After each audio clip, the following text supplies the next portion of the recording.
Thank you, Mayor. So I know we're going to be reading a proclamation regarding the mental health awareness, so I want to touch a little bit about mental health.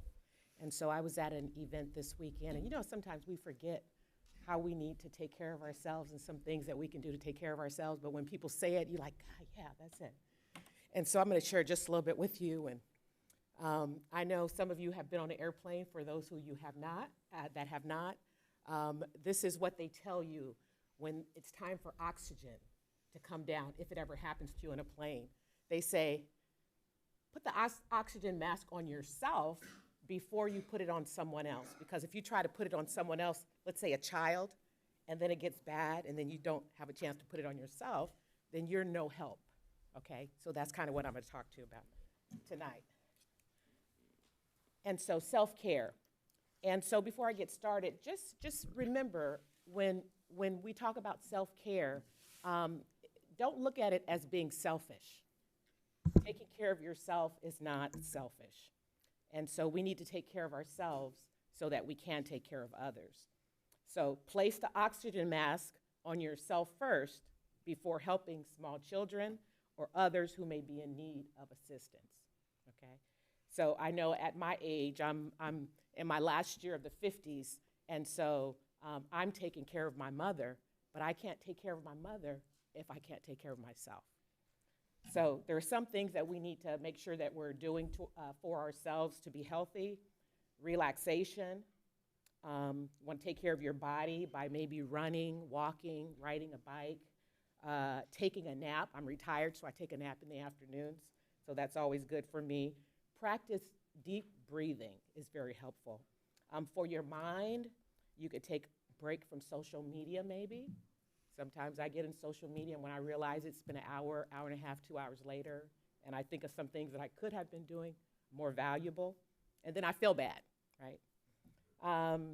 You can write down your thoughts or your worries, take them out of your head, and put them on a piece of paper. You can go on a long drive. For your soul, you can spend time in nature. You can create a bucket list. And in Port Hueneme, it's real easy to go to the beach, watch the sunrise or the sunset.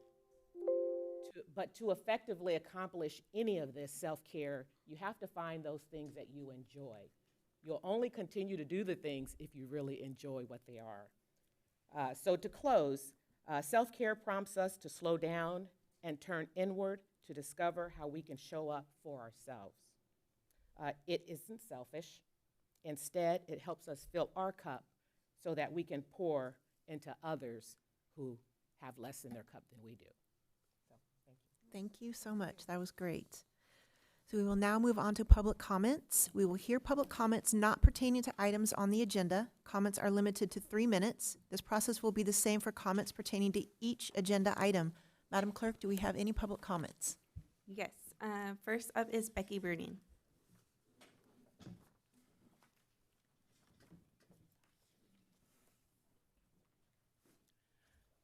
Good evening, Mayor, Mayor Pro Tem, council members, staff, and audience.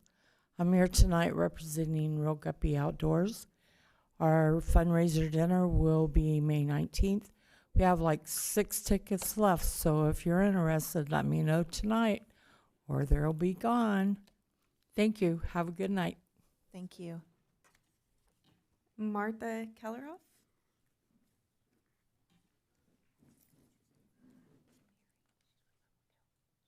Mr. King, you will be after her.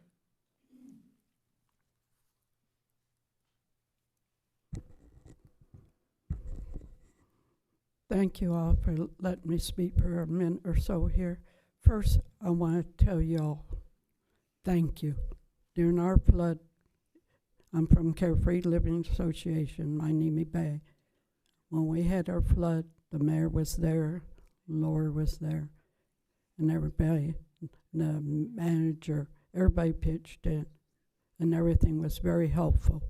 And we thank you very much. I should have been down here sooner, but as you know, there's always something else planned and that. But it means a lot to us to be able to tell you how much we appreciate it, because you guys were up and beyond. and it's well appreciated. Thank you, Laura. And also, we're going to have an liaison from Carefree Living. It's Barbara Page, and she will be dealing with whoever she needs to for us to help with any problems we may have. Okay. Good evening, Mayor and members of the council.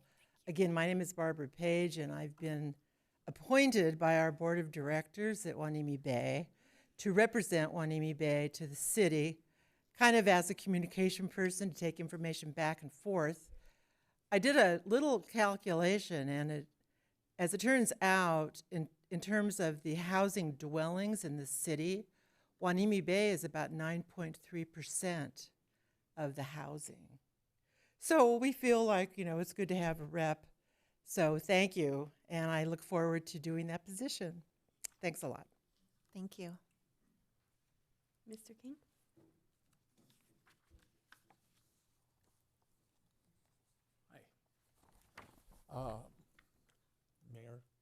Mayor Perez, Mayor Pro Tem, your words were really great, so just want to acknowledge that. And by the way, the art is fantastic. And council members, staff. I'm here to provide an update. I provided the clerk with some paperwork. The last time I stood before you, it had to do with the opposition of the location of this 11-foot monument that the port kind of has a hard case for in terms of putting it at the end of Surfside and Market Street. The count now of people that are opposed to that location is 110 and growing. What I provided in front of you is a breakdown of the Port Hueneme residents that have signed the petition, 102 out of 110. That comes out to a little over 92%. And others, which Oxnard, Ventura, and Thousand Oaks, about 7.25%. The alternative sites that were in this drafted survey that the port was going to propose, but I felt was very biased. 40% of the choices of the people signing the petition were for the Port of Hueneme main gate, 14% for Bubbling Springs Park, and 38% for Hueneme Historical Museum. About 7% had no real opinion. So with that, I'd just like to go through some names really quickly of additional people. I read you 10 names in the past. John Wiglers, Robert Bartlesby, Rosemary Tobin, Tyler Eisen, Al Mayfield, Rose Mayfield, Kevin Harbison, Sherry Aratney, William Lang, Becky Eisen, Chris Leverson, can't read this one, Jeffrey Scarberry, Randall Thomas, Greg Ross, Jan Burke, Daniel Scrivener, Dave Scrivener, sorry, Jacqueline Doherty, Barbara Page. And I'll yield my time. Thank you. Thank you. And well, let me just say that my comments are really directed to the city council, who I know have the final vote on this, and for anybody that's sitting on the fence or in their own way has a bias towards the port. And I respect the port. And I was at the joint meeting recently, and Jess Ramirez had some incredible things to say about senior and youth programs. Anyway, it's directed to those who might be on the fence regarding the location. Thank you. Thank you. And the item's not on the agenda, so the council's not able to discuss it. But for anybody who's watching or who's interested, I think Mr. King was at the joint meeting where the port noted that they are going to look at an alternative option on their property and report back. So that's the current status of that project at this time. Andy McDuff?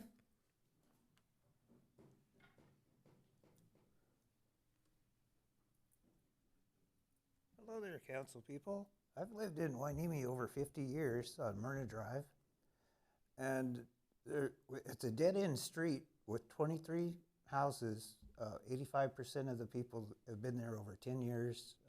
3 of the houses are rentals. And they're putting in 2 more no sweeping signs. And what amazes me is they already had existing poles and light poles to hang these signs. But they've reduced the 4-foot sidewalk to less than 3 foot, creating a liability for the city. I don't understand this. And I asked the residents on the street, is anybody requested a sign? It's been like that for 30 years. We have 4 signs for 23 houses. And it's a dead-end street. It makes no sense to me. To me, it's a waste of resources. That's all I've got to say. Thank you. If I could, again, so it's not on the agenda, so the council can't discuss, but just as a quick update, I think it's related to, we were trying to update the signage and alternate the street sweeping dates to try to make parking easier for people. But I hear the concern about maybe a couple of the areas we were looking to add signage maybe we didn't need, so we'll have Public Works follow up with you. Well, I could kind of see where you're going there, but are you trying to say that the people taking extra spaces just park on one side of the street? They could have a vehicle on one side and put the other one there, and then they've got all the parking took up for the other side of the street. So what are you accomplishing? Yeah, and so it's more just about during the street sweeping times when people aren't allowed to park, we are trying to give them somewhere to move their cars to close by, and then they can move back and forth after street sweeping. But we will have somebody from Public Works get back to you and walk through it with you. I might have a suggestion. J Street cemented over the top, and there's access to that. Why couldn't we stripe it and put a J Street is in parking? Oxnard.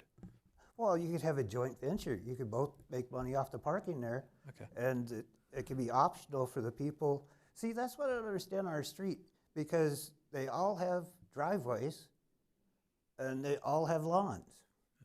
So why is there no place to park? Got it.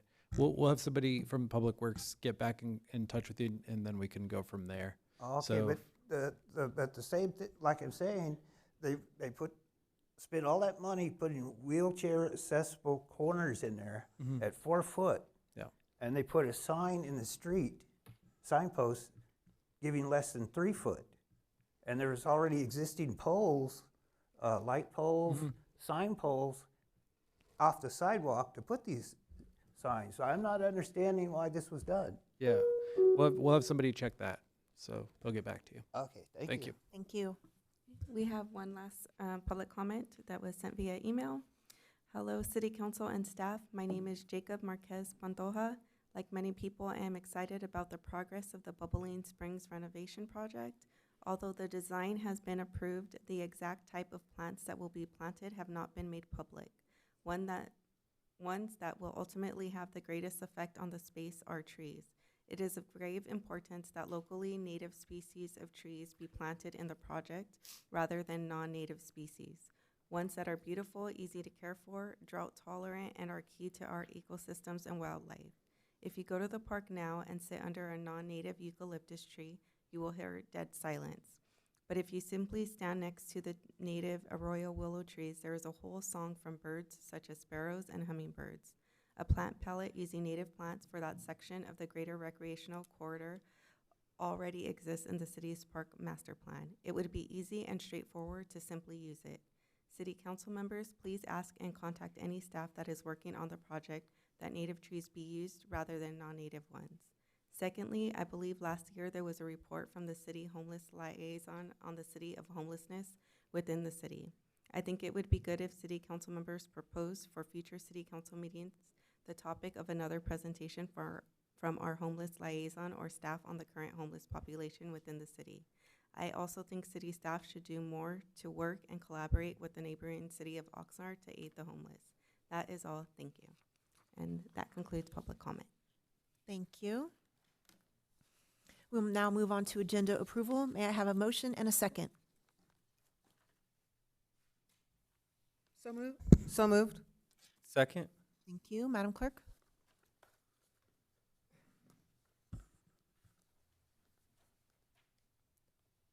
All in favor? We're going to vote. first. All in favor? Aye. Aye. All opposed? Hearing none, motion passes. And I'd like to make a recommendation to move the presentation for the Explorer of the Year to ahead of the Housing Authority. Can I have a motion? I'll second that. Oh, I'll motion that. Thank you.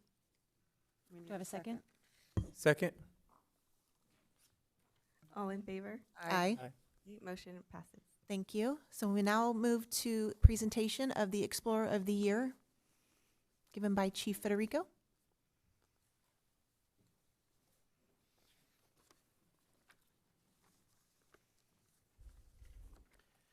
Good evening, everyone. Our Explorer of the Year this year for the Port Orem Police Explorer Program is Explorer Sergeant Tiffany Zavala. Yeah, you can come on up. You get to stand up here with me while I talk about you. It's a great moment. She's incredibly humble, but you'll hear she accomplishes a lot.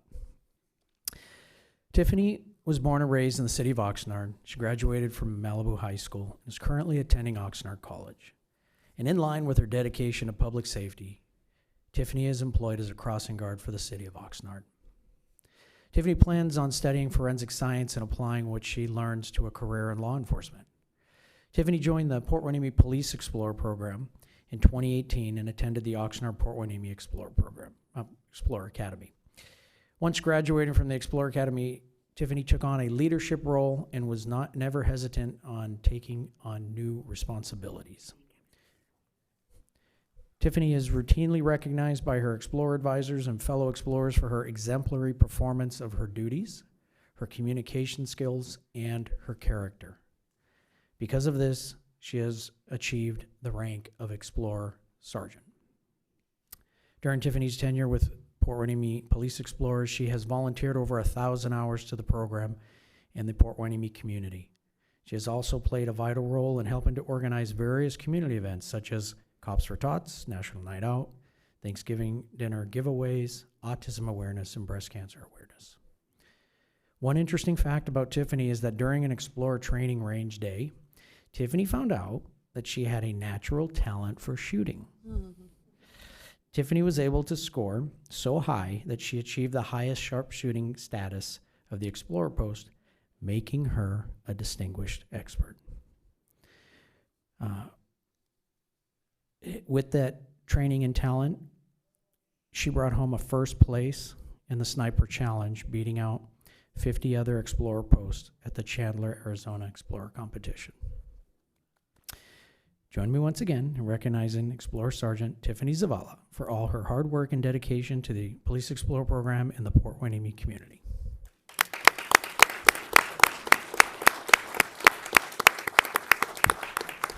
And to you, Tiffany, on your certificate of recognition, it is in recognition of your hard work and dedication with the city of Port Hueneme. Your devotion to the city is inspiring. Your longevity and loyalty are recognized and appreciated. Your contributions leave a footprint in the city of Port Hueneme, and it is the City Council's honor to recognize your prestigious award for Explorer of the Year. Congratulations. Thank you.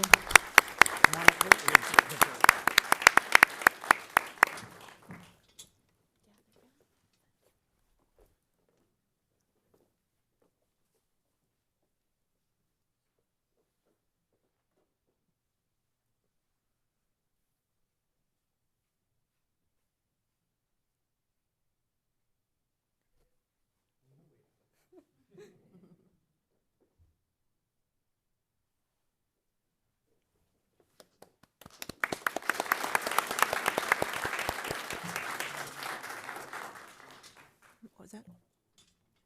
Yeah, we can do that since we have people here. I would also like to request to move the, in essence of time and the people who've come to receive this, I would like to move the mental health presentation as well. Can I get a motion for that? I'll move. Do I have a second? All in favor? Aye. All opposed? Hearing none, motion passes. Thank you. So we have with us the team from Ventura County Behavioral Health with Dr. Deniering. And who else do we have with us?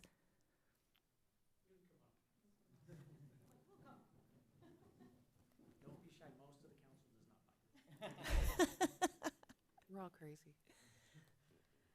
Hello, Council. Thank you so much. Loretta Dennering. I'm the Interim Director of Ventura County Behavioral Health Department.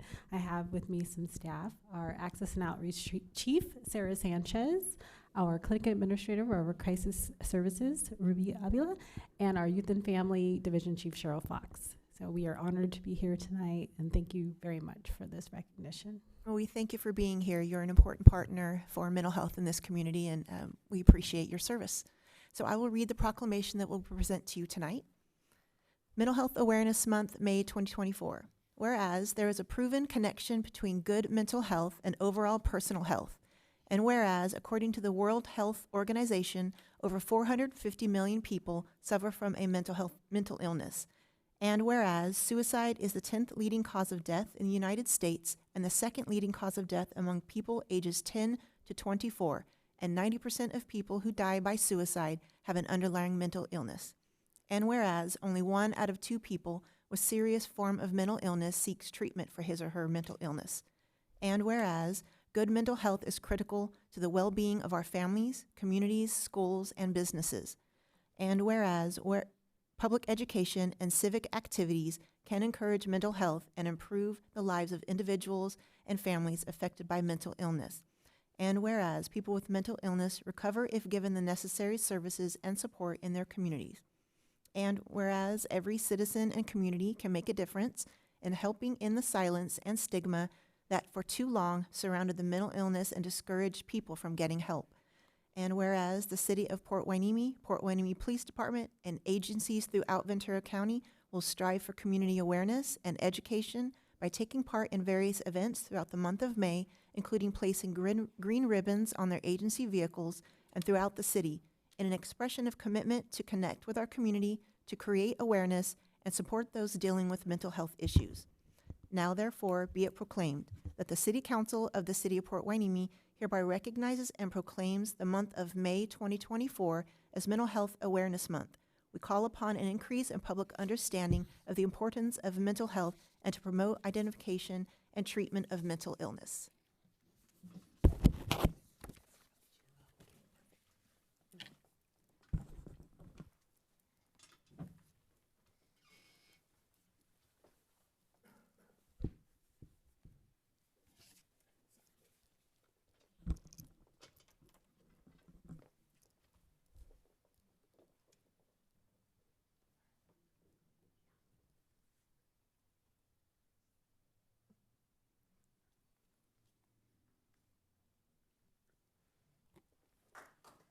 Thank you. Thank you. It was nice to meet you all.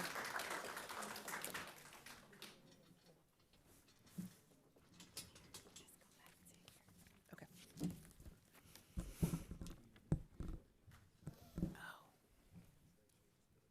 We should do the next proclamation. Okay, so I would like to request a motion for the final presentation, which is the 55th Annual Professional Municipal Clerk Week's Proclamation. Will be read by Councilmember Laura Hernandez. Thank you, Mayor Perez. Oh, I didn't do a motion for that. Can I ask a motion to move that presentation? Move to approve. Okay. Second.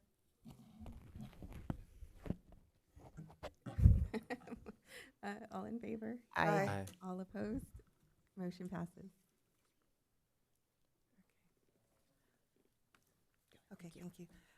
So it's my honor to read the proclamation recognizing the 55th Annual Professional Municipal Clerks Week from May 5th to May 11th, 2024. Whereas the office of the Professional Municipal Clerk, a time-honored and vital part of local government, exists throughout the world, and whereas the office of the Professional Municipal Clerk is the oldest among public servants, and whereas the office of the Professional Municipal Clerk provides the professional link between the citizens, the local governing bodies, and agencies of government at other levels. And whereas professional municipal clerks have pledged to be ever mindful of their neutrality and impartiality, rendering equal service to all. And whereas the professional municipal clerk serves as an information center on functions of local government and community.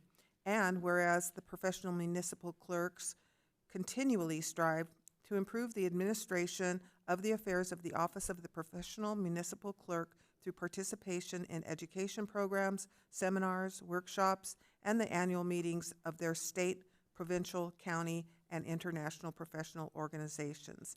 And whereas it is most appropriate that we recognize the accomplishments of the Office of the Professional Municipal Clerk, now therefore be it proclaimed that the City Council of the City of Port Hueneme does hereby recognize the week of May 5th through the 11th, 2024, as Professional Municipal Clerks Week, and further extends appreciation to our professional municipal clerk, Georgiana Alvarez, and to all professional municipal clerks for the vital services they perform and their exemplary dedication to the communities they represent. Proclaimed on this 6th day of May 2024. Thank you. Thank you, Georgiana. We appreciate you. We appreciate you very much, Georgiana. You're my favorite clerk. Thank you. You are all an amazing council to work for. All right, so we Can I will- just say that Oh, yeah, go ahead. that I always kind of see like the council's like a basketball team because there's 5 players, you know, that play on the court. But it's not just the basketball team; it's everyone. And I feel like when we picked up Georgiana, we picked up an all-star player. Yeah. You know, so I just want to say that you've been amazing, and I appreciate you very much, Georgiana. James, can we get a picture with you and Georgiana down front and us behind? Yep.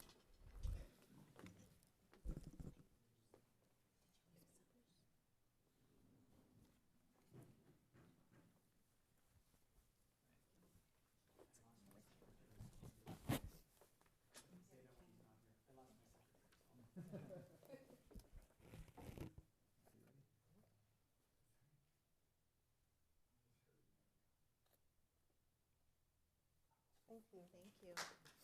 Thank you, Georgiana.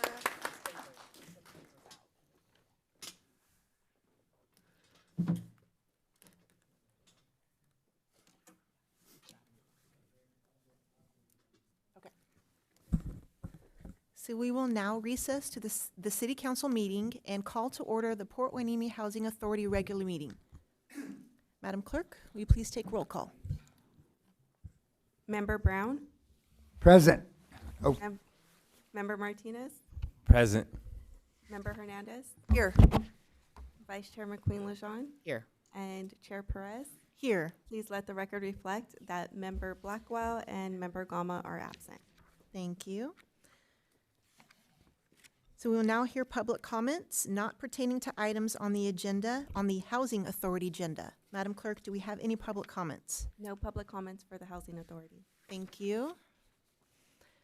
We will now consider items on the Housing Authority consent calendar, which will be enacted in one motion unless an authority member has a request to move an item for discussion. May I have a motion and a second to approve? Move to approve. Do we have a second? Second. All in favor? Aye. Aye. All opposed? Hearing none, motion passes. And now we will go on to the public hearing. Madam Clerk, the public hearing will be the 2024-2025 Public Housing Annual Plan. Do you have proof of publication as required by law and a complete file of records and exhibits? Yes, Madam Mayor. Thank you. Will staff please present the report? Yes, thank you. And our housing director, Gabby Basua, will be providing the annual plan. Good evening, Chair, Co-Chair, members of the board, city staff. The item before you tonight is a routine item. We are here to ask for authorization to submit the plan to HUD. It's our annual plan, which requires us to do this on a yearly basis, so you have heard my little spiel every year. This year, we don't have any major changes, but very important to note, we will return back for an amendment to the annual plan in September. At that time, we will be implementing HOTMA, which is something that HUD is allowing housing authorities to do in order to streamline our operations. So we are excited about that. We are waiting on our software vendor in order to implement the next phase of these regulations. And that's basically it. Nothing is really changing until September, and I'm available to answer any questions that you may have. All right, are there any questions for staff? Seeing none at this time. The public hearing is now open for public input at 7:01. Are there any public comments regarding this item? No public comments. Thank you. Seeing none from the public, we will close the public hearing. The public hearing has concluded. I will now close the public hearing, the time being 7:01. We have before us a recommendation to adopt a resolution entitled, "A Resolution of the Housing Authority of the City of Port Hueneme, California, approving the fiscal year 2024-2025 Public Housing Annual Plan." May I have a motion and a second? I motion to approve the plan. Thank you. Any second? Second. Is there any further discussion on this item? Seeing none, Madam Clerk, would you please take a roll call vote? Member Brown? Yes. Member Martinez? Yes. Member Hernandez? Yes. Vice Chair McQueen-Lejeune? Yes. And Chair Perez? Yes. Motion passes. Thank you. So there are no Housing Authority business items. We will move on to housing member reports, comments, and requests for future agenda items. Do we have any such item? No? I just had a question. I hope that member Robert Blackwell's okay. Just want to know if we've heard from him. We did hear from him. He was supposed to attend today, so. Any further? Seeing none, we will now adjourn the Housing Authority regular meeting and reconvene to the City Council regular meeting. The Port Hueneme Housing Authority will adjourn to its next regular meeting scheduled for June 3rd, 2024 at 6:30 p.m. And we will now reconvene the City Council meeting. The time now is 7:03. I think that was the fastest meeting we've ever had.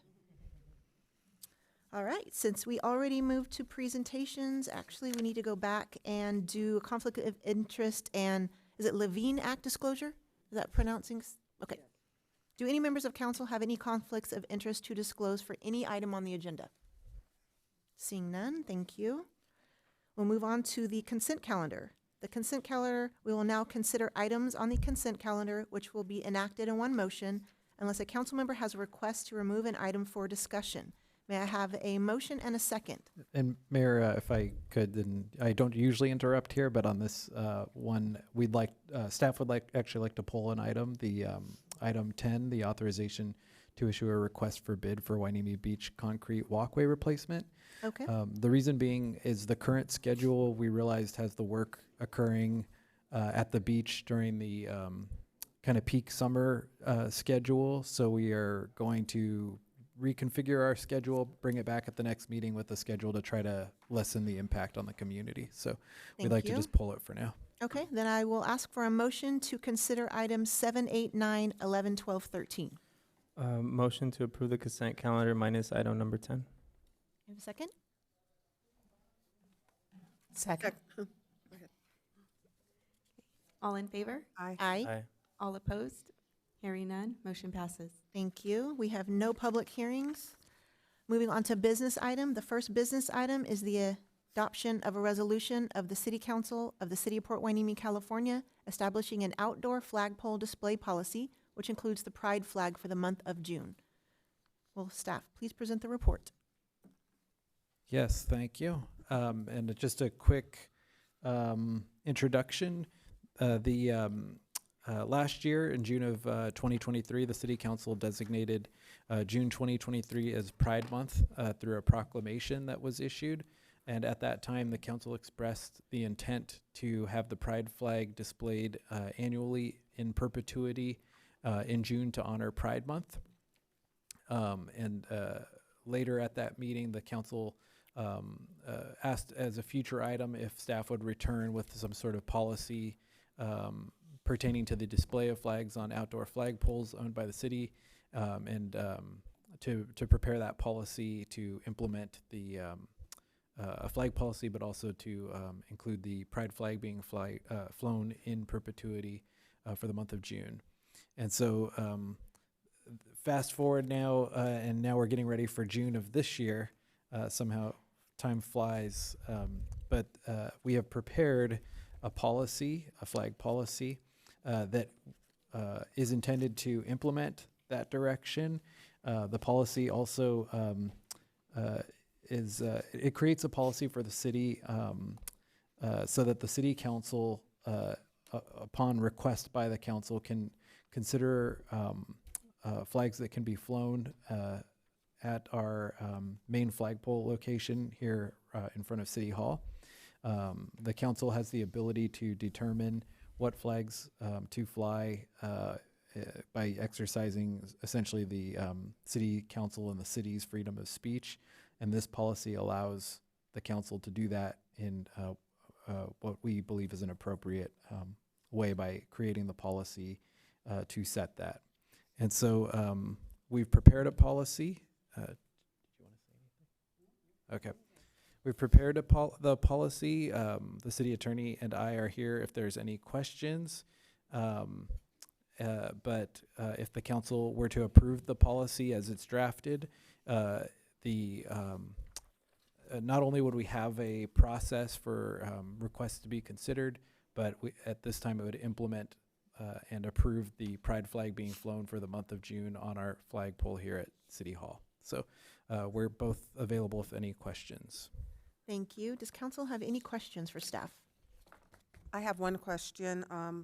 First of all, thank you very much for coming forward with this policy. I think it was long overdue, and I'm very happy to see that the pride flag is now part of our policy, and that we will be raising the pride flag every June of every year from here on out until the policy changes, and hopefully it doesn't. In any case, my question is, under the policy in Exhibit A, there are 3 locations, City Hall, the Orving S. Carpenter Community Center, and the Historical Museum. I believe last year, a couple of years ago, we wanted to also fly it at a second location. So would this policy permit us to do that?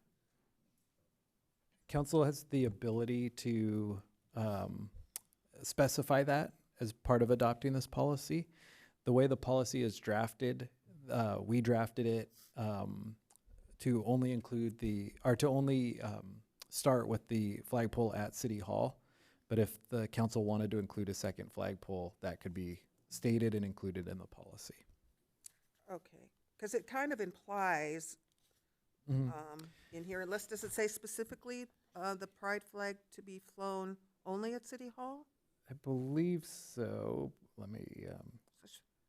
Yeah, it does. Okay. Yeah, and so what we did was, because we had kind of that same thought process, and we listed all of the flagpoles that we have, and maybe it would have been better just to list the City Hall one, but we listed all of the ones we have, and then, yeah, it's in the text on the second page that we said, and if approved, we would fly the commemorative flags at City Hall. Okay. But again, that's within the power of the City Council, so it could be the other flags. But we focused on the City Hall flag, and we looked at a couple other cities who have flown, actually adopted policies to fly flags, and it's not unusual that they pick kind of the main primary location. So That makes sense to me. And I think that we have other flags flying, like doesn't Public Works Yard have a flag also? Any of the- they may. Are you sure well, this and is a complete list? We were talking about that even we pull flags out. We're going to pull flags out for the Memorial Day ceremony, for example, and we have flags here at council chambers. So, so we were trying to focus on the city-owned ones, like permanently installed at our facilities. I think these are the 3, but we may have missed. Okay. We may have missed All one. right, just wondering. All right, thank you very much. Thank you. Is there a possibility that we would add a 4th flagpole, like at the beach, by any chance? Is I that think there is a flagpole at the beach. It's just not functional. It's not a functional flagpole, but it's possible. The flagpole policy can be modified a lot of ways in the future, and one would be like if we installed new flagpoles, we'd bring it back and add that to it, and then there'd be the ability of the council to say if they wanted to also include commemorative flags there or not. So the policy is intended to be kind of a living, breathing document, even to the point of like it probably has to be reviewed I think what we were thinking is after each election would be good practice to review it because it is city council speech. So every 2 years, every 4 years, as there's new council members, it's going to come back and be an opportunity for the council to say, here's what we want to say with this. So it's a living, breathing document. We could add flag poles, and those would be added to this document. We could specify we want to fly commemorative flags at this location, if it's this flag, but this location if it's another flag. All those things can be specified. But we started with the current 3 and the proposal to include the pride flag at City Hall. I think it's important that this council exercise its First Amendment rights, and particularly with respect to flags, because it can get rather problematic. And the way for the council to do that is with a resolution. And then when you want to change that First Amendment expression, you come back and we'll put it on the agenda and then make a change. So that's really the safest way to do this. I have a question about what if a community member makes a request to fly a certain flag? Is there a procedure on how that gets proposed to us? So the procedure as proposed would essentially be any person can come at any meeting and submit a public comment. And so if somebody were to come to a council meeting and say, I think the city should fly X flag, it would then be up to the council to request the policy to come back at a future meeting. Okay. So. Any further questions for staff? Seeing none, we will move on to is there any public comments on that? We have 2 written public comments. The first one, my name is Jasmine Duran, and I am representing Autism Society, Ventura County's Advocacy Committee. Our committee would like to express support for the adoption of the flag policy that will allow for the display of the pride flag for the month of June for Pride Month. This initiative is a commendable step towards fostering inclusivity and celebrating diversity within Port Hueneme. As we celebrate Pride Month, it is crucial to recognize and affirm the rights and dignity of all individuals, regardless of sexual orientation or gender identity. Displaying the pride flag is a powerful symbol of solidarity with the LGBTQ+ community, signaling your commitment to creating a safe and supportive environment for all residents. At Autism Society Ventura County, we believe that inclusive communities are strong communities. We would also like to kindly request that the City Council also consider the inclusion of flags representing Missing in Action, MIA, and Prisoners of War, POW, alongside the pride flag. These flags serve as reminders of the sacrifices made by brave servicemen and women who have defended our freedoms, often at great personal cost. A commitment to flying the pride flag and our military flags would reinforce the message of inclusivity and unity, reflecting the diverse tapestry of experiences and identities that make Port Hueneme so unique and special. Autism Society Ventura County commends the City Council for their dedication to promoting equality and acceptance. By standing together in solidarity with marginalized communities and honoring the sacrifices of our veterans, we can continue to build a more compassionate and inclusive society for all. Thank you for your attention to this matter and for your continued leadership in advancing social justice and equality in Port Hueneme. Thank you for your time. Jasmine Duran. The next one, City Council and City Manager. Thank you, City Manager Vega, for placing this item on the agenda and for explaining in the staff report why it's important to do so. As you are aware, during last year's June 5th meeting, Council voted to raise a pride flag at City Hall during the month of June in perpetuity, even though that specific item and vote was not included in the published agenda. As such, the people of Port Hueneme were deprived of the opportunity to weigh in on a decision that potentially impacts their city indefinitely into the future. I am glad to see that last year's process deficiency is being remedied this evening. That said, my preference would be that this council decide to join the hundreds of other cities that have voted to raise only official government flags that represent all of the diverse members of our community equally and are all inclusive. Also considering that people of Port Hueneme take great pride in being a military town with many active and retired Navy residents, I would encourage council to consider raising the POW MIA flag on Memorial Day, Veterans Day, and National POW MIA Recognition Day. Thank you, and thanks to our city clerk on Municipal Clerks Week. That concludes public comment.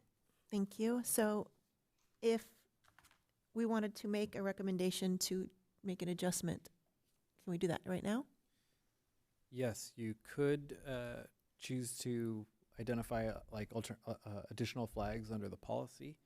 The other thing that could be done, and it's actually the great thing about the policy, is I think my typical recommendation would be that normally when the process occurs, they'd ask for it, and then we'd come back at at one of the next couple meetings with the policy.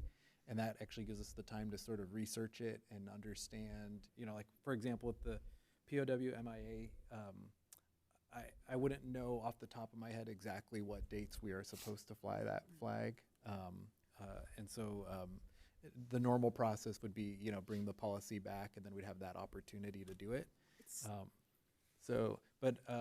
I guess It sounds like it should be an agenda item. a It should future be- agenda yeah, item okay. request. So maybe Yeah. ask then. Yeah, and I think I would recommend sort of just starting with that process and following that process, because it ensures that everybody has the time to, like, we can put it together and everybody understands what we're exactly committing to. What days, where, at what priority level, all that stuff, so. Okay. All right, so the recommendation is to adopt a resolution entitled, "A Resolution of the City Council of the City of Port Hueneme, California, establishing an outdoor flagpole display policy, which includes the implementation of council direction to display the pride flag for the month of June." May I have a motion and a second? Move to approve, and I just had a comment, like thinking about adding new flags. I don't know if it'd be an issue or not adding when Puerto Vallarta comes and visits the city, like for 2-3 days, if we could do something like raising the Mexican flag, or I don't know if Jalisco has a flag. I don't know if that's gonna be a problem. So I'm just throwing it out. Requested as an You know, agenda item. so I'm just throwing it out with some of the other flags that were mentioned as well. Do we have a second for the motion? I'll second. Thank you. No further discussion? That was my only discussion. Madam Clerk? All in favor? Aye. Aye. All opposed? Hearing none, motion passes. Thank you. The next item is the fiscal year 2024 budget preparation, sales tax review, Hinderlater, De Llamas and Associates? You can call them HDL. Or HDL. Okay. So I'll just do a Thank you. quick introduction. It's a little bit of a different item, unique item than we've had in the past, but I think really, before I turn it over to our expert from HDL, we're about to enter year 2 of a 2-year budget, and those are typically just kind of very minimal review and usually not a whole lot of changes. I think we started to anticipate a couple of issues that are going to impact us, and we one by one have actually been bringing those back, and we've kind of had many kind of budget reviews at the last couple of or a couple times over the last couple of months, because really, as we're getting closer to the budget, I think it's becoming clear there's going to be about 4 big impacts on the budget, and this sales tax and cannabis tax are 2 of the big ones that are going to impact our revenues, and we expect our revenues to come in to start reducing from what we had adopted previously. And then the other 2 were expenses, and those were pension increases and inflation increases. And so we had done that pension review a couple maybe a month or 2 back, where we were talking about pension costs. We're seeing about a 20% increase in pension costs across the board right now. So the point of today's is to focus on those 2 that we hadn't talked about yet, that we are seeing that impact. And the great thing is, with sales tax and cannabis tax, we contract with HDL, who's really, I think, has a reputation across the state of being experts in this field. They consult for probably every city in the county, I would guess. And they really look at the data and look at the trends and can really help us accurately forecast. So we figured we'd ask the expert to come in and tell us what they're seeing for next year. And it's just going to help us all kind of know what to expect as we get closer to the budget, which we plan to bring a month from now on the first meeting in June. So with that, I'll turn it over to HDL. Wonderful. Thank you very much, City Manager Vega. Just by a show of thumbs, you guys can hear me okay? Wonderful. And if possible, I'm not able to share my screen. So I don't know if there's somebody that can allow for that change. I'd be happy to share the presentation. I believe staff had already included the presentation with your council agenda packet. They're So allowing you access now. Oh, wonderful. Appreciate that. There we go. That all back together. Okay, there we go. So yes, Madam Mayor, council members, thank you so much. I'm glad to be able to join you tonight and very appreciative that you allow me to do this presentation virtually. As you can imagine, just travel and otherwise, sometimes it can be a bit of a challenge, but I'm so happy to be able to provide you the information as City Manager Vega had mentioned. Just by way of quick introduction, you can see again, I included this with the packet myself, along with my experience. I'm currently been with HDL for over 10 years now. I'm currently the Director of Client Services. I lead a team of 12 professionals that every quarter our process is to analyze the quarterly sales tax data we receive from the California Department of Tax and Fee Administration, or CDTFA, and really dissect through it to find all of the trends that are happening within the California consumer economy and where we as consumers are spending our money, or maybe those trends have been changing. So first we start at a very high level, statewide level, then we work our way down to the local level. And yes, as City Manager Vega mentioned, we are blessed to work with so many clients here, especially here in California. We've been serving cities, counties, and special districts for over 40 years. We serve over 400 collective agencies here in California, 700 nationwide, spanning now coast to coast. And we are so blessed to maintain a 99% client retention rate, which we hopefully feel represents the quality level of service that we strive to provide to each local agency and the communities you serve.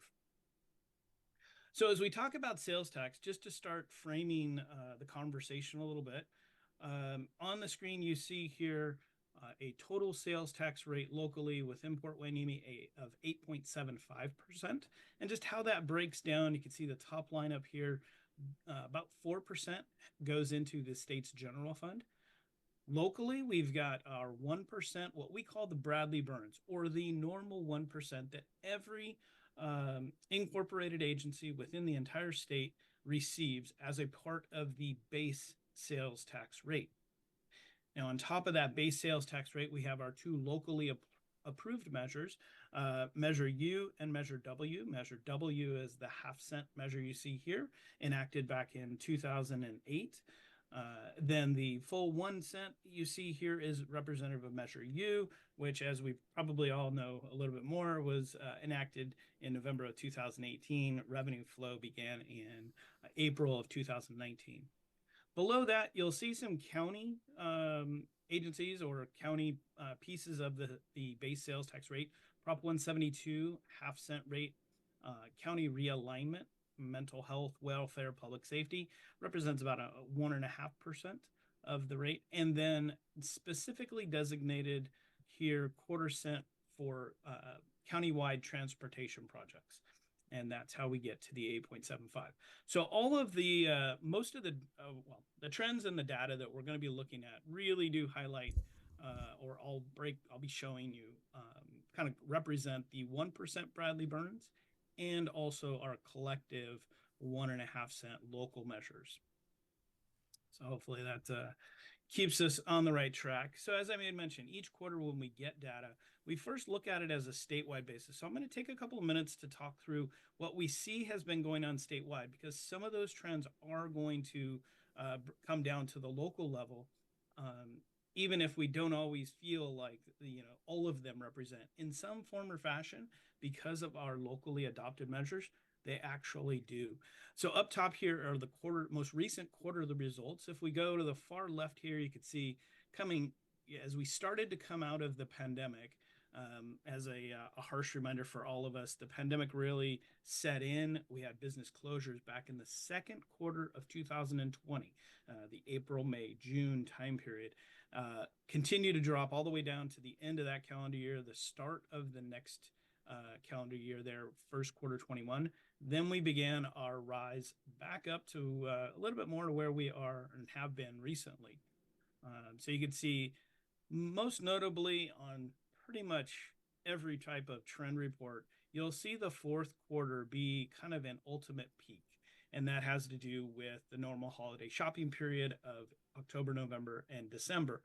Locally, especially within the coastal communities, we do see revenue spike during the second and third quarter, which is usually the summer months and when we get a lot of tourism and beachgoers that end up spending locally. So, but statewide, we do see the ultimate peak is fourth quarter. So if we start to look here, what's been going on recently, especially during the calendar year of 2023, you could see the line here kind of lagging a little bit from where we were back during the calendar year 2022. I've got another slide coming up where we'll really kind of lay this in with regards to percentage differences, but most certainly this entire calendar year, we've seen revenues slowing down. We as consumers have not been spending nearly as much as we had back in 2022, and probably a little bit closer to where we were back in 2021. So coming out of the pandemic, and you can really see this down on the bottom line here. Pandemic hit during the calendar year 2020, pulled revenues down, and we immediately shot up, especially these last two calendar years. We attributed a lot of that to the fact that, you know, we've got remote work environments or allowances there, allowing more money for homeowners or as individuals, employees. Plus, these last 2 years or the prior 2 years, we had seen a tremendous amount of money coming in from the federal government by way of tax policy changes, really kind of pushing money back to us as consumers. We did exactly what they were hoping we would do and spent it. And so we saw a very dramatic rise in sales tax. Now here in 2023, as I made mention, slowing our pace down just a little bit. Overall inflation, as we as consumers, and many times as I'm talking about or thinking about sales tax, I also attribute my own personal feelings. What am I doing in my household? What are my friends doing? What other trends locally or just tangibly, thinking maybe that's the same as millions of others around the entire state. So we have started to pull back. Higher inflation, higher interest rates throughout the entire calendar year 2023 have most certainly changed spending habits when we compare them to the prior years. But one of the reasons why we've got this long graph here and the line that you see, that inevitable trend line, really what we're doing is cooling off from the last 2 years of dramatic expansion growth after a year of heavy impacts due to COVID and the pandemic, but now we're back a little bit more on trend. And so we attribute that, you know, we've heard about it a lot at the federal level, and the Fed Treasury really wanting to cool inflation for a soft landing on our economy. And many of us, as either economists or pseudo-economists like myself, believe we've accomplished that with regards to the economy and us as consumers. We've slowed it down and gotten back on trend. Then every quarter, as we sit around, all 12 of us, my entire team, as we get the results, we spend 6 hours really kind of going through all of the different aspects, some of which you see here, whether it be interest rates and inflation. We have certain data points that we look at for consumer spending and savings trends, household savings trends. Tourism, business travel, so pertinent for Port Hueneme there. Then also, most recently, as approved and implemented April 1, 2024, was AB 1228, or the increase minimum wage, $20 per hour on the fast food industry. You know, we've sat around for hours on end trying to figure out what that's going to do in and above itself with regards to how much we as consumers are eating out, or what's going to happen with prices, which I think most of us know at restaurants is going to continue to increase. Gas prices remain such a vital topic. If they're going down, it's usually great for us as consumers, but for some agencies that are heavy on gas stations, we know there's going to be big revenue, sales tax revenue impacts. So the conversation is much different. Otherwise, when gas prices are going up, for the most part, we as consumers are really going to continue to slow down and think about how we're going to spend our overall household income. This slide here is just a quick reminder of when we think about inflation, most of the time we as consumers feel like it's a bad thing.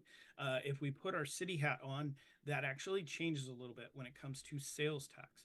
And so whether it be a steady demand for consumer goods, much like what we saw during 2021 and 2022, it ends up having upward pressure on prices, which has then upward pressure, or we see more sales tax, assuming consumers buy the same amounts or whatever's available, which is exactly what we did during that period. But also, and go back to 2020 and 21, kind of post-pandemic, we heard a lot about supply chain bottlenecks and labor shortages, which ended up having downward pressure on supply. But if we, again, put our kind of economics hat on, it ends up having upward pressure on prices, which it did. And that, too, also inevitably increases sales tax, or has a potential to increase sales tax. So with regards to inflation, if we're keeping our city hat on and thinking about sales tax revenue, it's not always the bad thing in that consideration. Now, for us as consumers, normally it means that we're going to start to change our spending habits. One trend it has been so prominent is kind of online versus brick and mortar, and how sales tax revenue has flown, or just sales in general. Within this, we are blessed to have so much data statewide. We're able to really bifurcate a lot of the pieces and bring it back down to this level. As you can imagine, before the pandemic, we were cruising along with a nice big gap in between. The bottom line here, the blue line, is online sales, and it had been steadily growing, especially as more and more retailers began to voluntarily collect and remit. Right up until 2019, when you see here AB 147, or California's implementation of the Wayfair decision at the Supreme Court, the National Supreme Court. It basically said that California was able to require out-of-state online retailers to collect and remit local sales tax. That immediately began increasing sales tax from out-of-state online retailers, or the collective online. What also happened during the calendar year 2020 was the pandemic, and you could see a sharp decline out of our brick and mortar stores. Inevitably, we all as consumers shifted to online, which caused the line to go up. And now, most recently, over these last basically 2 calendar years, you can see on total allocations from online retailers fairly flat. And at that same time, when stores reopened and we continued to spend, you can see the peak of the brick and mortar hit, and then again, that's inevitable slowdown that we've experienced here out of calendar year 2023. It's not too much a surprise. We do attribute kind of 2 things here to the brick and mortar, especially. There is, within consumers, and for us as consumers, there's an inevitable point where we have to go to brick and mortar. Volume shopping, like at the major retailers, Walmart, Target, Costco, Sam's Club, and the like, there's a lot of that volume shopping can only be done in person or a brick and mortar versus online. And that's really that, along with fuel sales, which also happen at some of those major retailers, ends up being included in the data here and pushing the numbers higher. Whereas online, the feeling is that consumers have kind of figured out exactly what and how much they want to spend, and it's been fairly flat these last couple of years. So to kind of recap, and this was the slide I mentioned, looking at percentages here of what's been going on, you can see to the far left during the, especially the fiscal year 21-22, quarter over quarter, double-digit gains out of sales tax. Definitely spiked and inflated. We kind of knew it at the time, didn't know exactly how much, but now over this last calendar year, you can see 4 continuous quarters of negative declines, with then what our feeling is going to be. Whoops, I'm sorry there. Our feeling is going to be here out of the first quarter 2024 is we're expecting to see another slight pullback when we compare even to the first quarter 23. And that it won't be until really summertime, AB 1228, and what a restaurant's going to do, what are we consumers going to do. That's really when we're expecting to see a little bit more return of positive growth as we go forward. Definitely not double digits, definitely not even high single digits. This is going to be a kind of a slower recovery or slow trend out of the period that we've been in for now. Collectively, you know, it's been, what would that be, about 15 months with regards to a year and a quarter period. The blue lines, or the blue period that I have represented here, represents the current fiscal year, especially at the local level, July to June, July of 23 to June of 24, where you can see the majority of the current fiscal year has been seeing negative trends. So if I shift over here, you could see, again, kind of on that statewide fiscal year basis, it's what represents a negative 1.1 expectation. That's what we're forecasting right now. And then it's not until the next 2 years where we're then starting to see some nominal growth. I would tell you here in 2024-25, our current outlook, we're still in the process of defining it, because it has a lot to do with what are the Feds going to do with interest rates. We believe that that's going to be a major marker for sales tax here in California because of how tangibly it represents or works its way into auto sales, building and construction, because of tapping into home equity loans and being able to put money as homeowners, be able to put money back into their house. We know home values have continued to increase. So most homeowners are sitting on most likely some equity that they, with lower interest rates, they would tap into and spend that money. So that is really, in the short run, what we see happening here statewide, with a longer, smoother growth in the out years. Not that I'll spend any time talking about it tonight, but we know that there is a national election this November. And I can tell you, over the last 2 weeks, I've began having discussions with some about, well, what does the sales tax forecast look like depending on who gets elected? And those might be two different scenarios for our longer term outlook. But this is what we've got in the short run. So that was kind of the trends statewide. And again, now bringing it down to the local level. I want to focus here for just a moment where, with all of the data, you heard me mention, we kind of break it and piece it apart. We have what we call major industry groups. And whether it be all the way down here at the bottom, you see autos and building construction, or locally, food and drugs, restaurants, and general consumer goods. When we think about the Bradley Burns, and this is what gets generated out of our local brick and mortar stores, you can see the percentage of where the Bradley Burns comes from, which types of businesses. 31% comes from food and drugs. And yes, we'll be having a discussion about cannabis, and you guys know that all too well.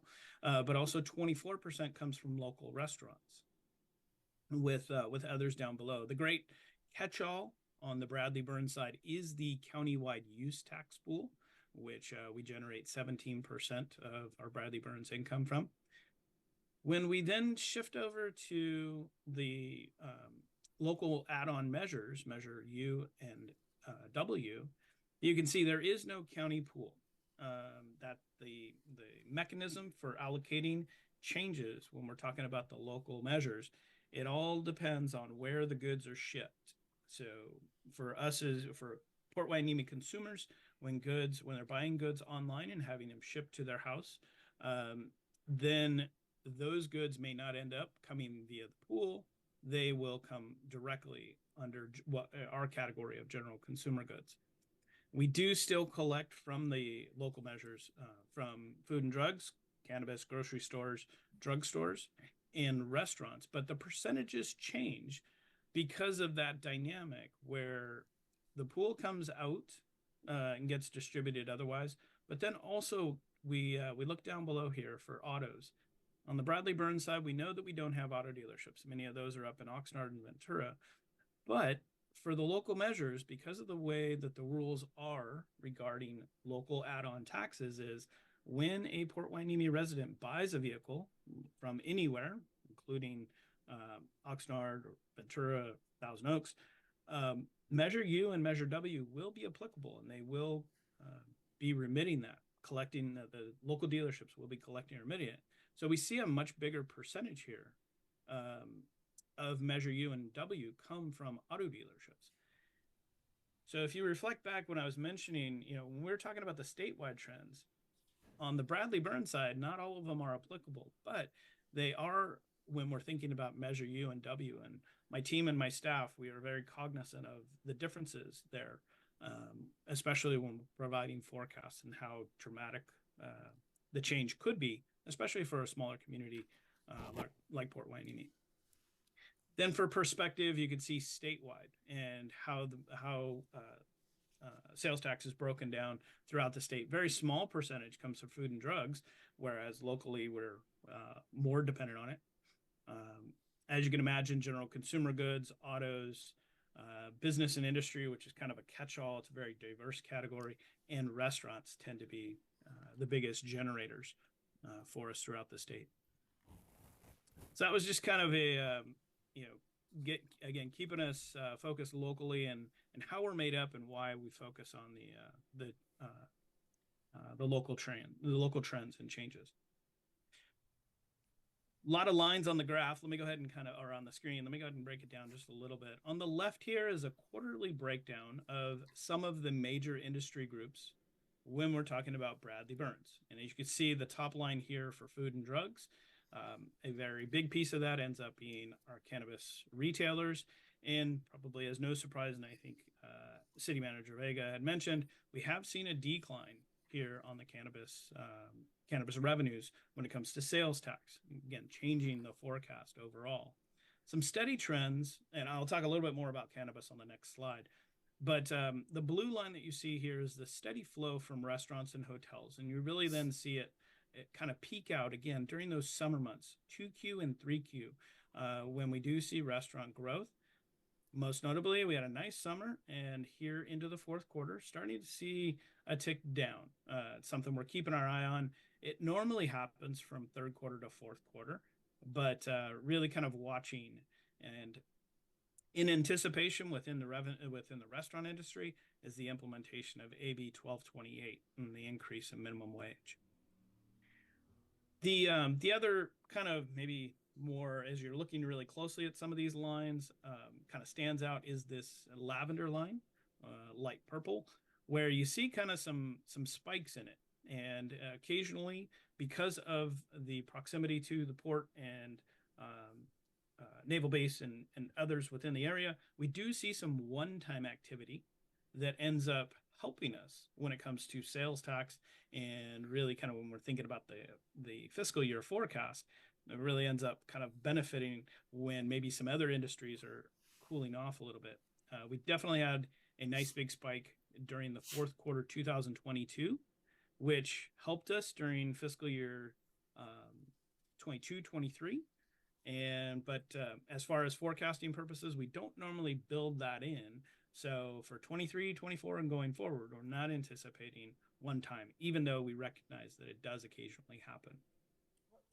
What was that? So as we stay here, the top right is Can I ask a question? overall. Bobby. What's that? Can I ask quick a question question. on the spike? Do we know what created that spike? Couldn't have been the Banana Festival. I mean, No, No.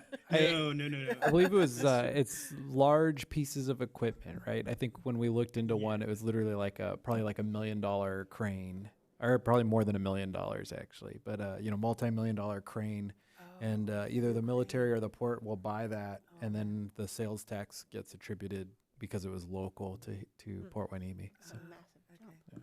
All right. Thank you. Sorry to interrupt. Yeah. You'll also hear me be kind of sensitive talking about some of those spikes because we do want to watch confidentiality. With the data, we want to make sure we're very cognizant of taxpayers and privacy with regards to sales tax information. But yeah. That's my consultant's part. So I got to put that out there. So you can see the overall city trend and how much especially these last 2 quarters or 2 quarters, but then the longer trend there that we're seeing from food and drugs and especially cannabis, how it's impacted results recently. Then by fiscal year, actually this is by calendar year. Sorry about that. I forgot to change it. 2023 has seen a drop off. Now that's going to be twofold because remember this one-time spike happened in 4Q22 plus the decline that we're experiencing out of the cannabis industry. So to focus on cannabis just a little bit more, and again, we're blessed to have a lot of data, but I've got to also watch my confidentiality and making sure that I represent everybody equally. Here to the left, this is our local data. Again, very consistent with the line that we just saw out of food and drugs, dramatic decrease here throughout most of 2023. Whereas in comparison, if you look here in the middle, it's the entire county of Ventura. You can see not seeing quite the same drop off. As you can imagine, it does coincide. The most recent results locally do coincide with other agencies coming online with their cannabis retailers. Many of us know Ventura and Oxnard have both come on board. Also within the county with the city of Ojai that has remained steady with theirs. So there's some competition around for the cannabis retailers that we don't see the same trend going on countywide. And so I think it's important to note. But then when you go to the far right here on the screen, you'll see the trend statewide, most certainly since, the post-pandemic boom when people had money, had time, No jobs. and we saw cannabis really increase.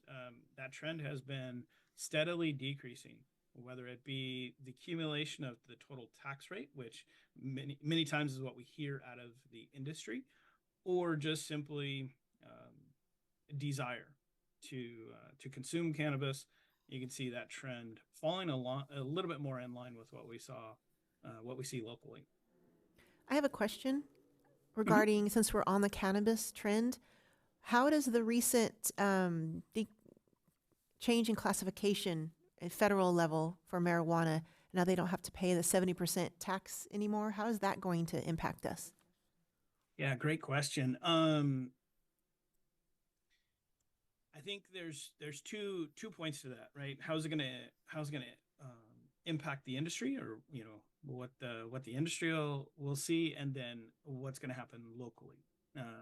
And I differentiate those because it could have a positive impact with regards to the total cost of cannabis, thereby consumers maybe, okay, yeah, now it's not as expensive, and go ahead and consume more in the future. But locally, I think we're still dealing with the competitive nature that isn't going to go away, which is simply the fact that we've got Ventura and Oxnard and Ojai as far as just locale, there. Thank you. Yeah.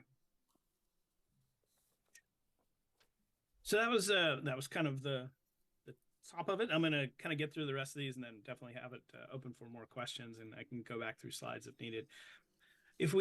So that was the Bradley Burns. Remember, a lot of that is just our brick and mortar. When we shift over to measure U and W, the trends that you see, you can see here, the lighter green line becomes food and drugs. And yes, it kind of plays, and it's the same downward trend that we were just talking about. However, general consumer goods hanging in a little bit more steady. And remember, this is because it now includes more of the online sales activity, as goods are delivered to local residents. We still, for those two transactions taxes, we do see kind of the spike out of business and industry. Again, I'm going to leave that because we already discussed it. But it does have an impact because those goods were delivered locally, and thereby measure U and W become a part of it. Autos and transportation, because as I made mention earlier, when local residents go and buy vehicles, we'll see that trend. So Yes, we saw a nice big jump up here in 23, but otherwise expecting it to follow the same trend that we've got statewide, which is because of higher interest rates, the likelihood of people are going to be pulling back on auto purchases a lot sooner and maybe for an extended period of time versus other less expensive goods. So those trends are here. So Measure W, which again was enacted in 2008. We started seeing revenue back in 2009. You can see the longer trend line. Most recently, these last couple of years, very similar, right, to other trends. We saw it go above the otherwise normalized trend. And now we're just coming back a little bit more on trend, probably going to pull lower in the short run. For Measure U, which was enacted in approved in 2018, began collections in 2019. We got the benefits of the two, these last few couple of years as we first started generating revenue, and inevitably hit kind of more of the same trend of pulling back. The longer trend line obviously doesn't represent quite the same. So to bring this, as City Manager Vega had mentioned, now starting to kind of look at it locally and its impacts when you start thinking about the current budget or proposed budget coming up. As adopted, the fiscal year 23-24 we were expecting a pullback of about 0.5%. Didn't see that. I think staff is looking to revise the current year estimate, increasing it by about 0.5% over what we had in 22-23. But then when you look at really kind of looking forward to the fiscal year, the adopted 24-25 was expecting, again, solid growth. And this is where our heads were at, I think, on the 2-year cycle, just a couple years back when we saw steady sales tax returns. Now, and incorporating this most recent activity on the cannabis side, expecting a little bit more of a double-digit decrease, or anticipating a double-digit decrease as it extends throughout the calendar year or the fiscal year 24-25. The graph that you see below here is just a stacked bar chart of each one of the different revenue streams, and kind of going back again to past fiscal years where we saw the big run up, and now inevitably as we look in the out years, it's that downward turn that I've been talking about so far. That's the last slide. Any particular questions you may have? Council have any questions for him? Councilmember Hernandez? I do. Thank you so much, Mr. Young, for your report. It was, really fascinating to see how our taxes are broken down. I did have a question on the previous slide. I think it's your slide 14. There are off to the left-hand side counts, like for instance, under food and drugs, count 32, restaurants, count 61. What does that represent? What do those counts actually represent? Yeah, so kind of simply the number of reporting businesses within that group. I would tell you probably more accurately, it's the total number of accounts that are still open with CDTFA, or if you had a business who may have closed, but if they didn't simultaneously close their account with CDTFA, it would remain as part of the count. So it's a general idea of how many businesses do report sales tax under each one of those, but it's not perfect because of the potential longer, left open with CDTFA. CDTFA is what? Sure. California Department of Tax and Fee Administration. Yeah. It's it got renamed from Board of Equalization, as the day-to-day duties got put under the governor back in 2017, and so then it became a California department rather than the BOE. Okay. Thank you so much. You're welcome. I have a question. There was another law that was recently, or I don't think it's been implemented, but a law banning the service fee for restaurants in California. You know what I'm talking about? I do not. Oh, Unfortunately, I think our governor just passed a new law banning service fees for restaurants. And I was just curious if you had an opinion as to how that's going to affect. But since you don't know about it, it's steady, especially right now with the open session in Sacramento.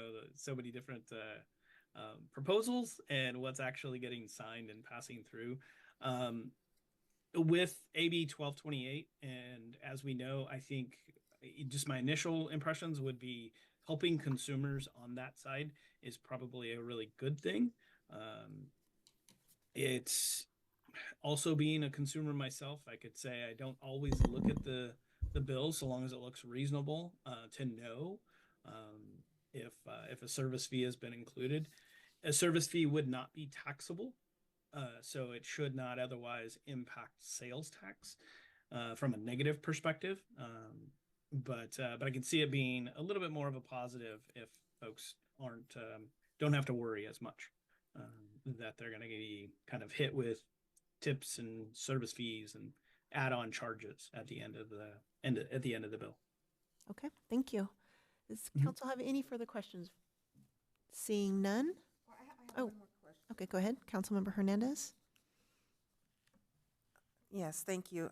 Mr. Young, when we talk about the AB 147, those are taxes on out-of-state purchasing. I happened just to notice it on my tax forms when I was working on my tax return that they want you to report that.